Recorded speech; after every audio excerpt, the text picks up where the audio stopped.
L'Abitibi-Témiscamingue regorge d'attraits touristiques et les semaines de vacances de la construction favorisent le déplacement des visiteurs. Le fait que les Canadiens vont moins aux États-Unis, on en voit un peu l'impact. On a aussi une augmentation de la clientèle de l'Ontario et des autres provinces canadiennes depuis quelques années. Pour l'instant, la saison estivale 2026 est positive.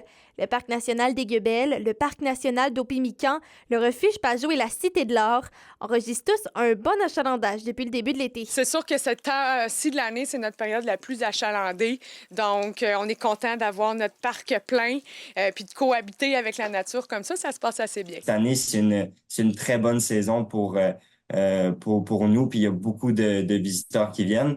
Et c'est cette année notamment, c'est très diversifié, de beaucoup de gens de l'extérieur même qui viennent. Donc, on est vraiment contents de ça. On a eu vraiment des belles journées, là, notre journée record de l'été, c'est samedi dernier. Donc, on est content des chiffres. Les gens sont au rendez-vous. Il y a des gens d'ici, mais il y a aussi des gens de l'extérieur de la province.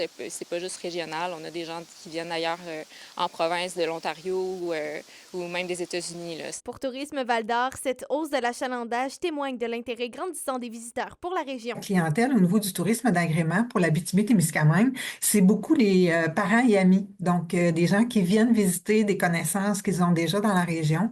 Donc, de là l'importance de faire de nos gens d'ici des bons ambassadeurs. Pour la copropriétaire de l'Hôtel Albert de Rouyn-Noranda, la saison estivale représente une période cruciale pour l'établissement. Ce qui est intéressant, c'est une genre de clientèle différente que pendant l'année régulière. C'est des touristes qui viennent du Québec, de l'Ontario. On a quelqu'un qui vient de la France aujourd'hui. C'est des gens qui veulent découvrir la région. Fait qu'il y a beaucoup de questions sur où aller, quoi faire, puis tout ça. Sans oublier les nombreux festivals et événements qui animent la région tout au long de l'été et qui contribuent eux aussi à attirer des milliers de visiteurs. On est très contents, Festival d'humour. Ils n'ont pas fait le bilan officiel encore, mais pour avoir été présente, là, il y avait une foule énorme.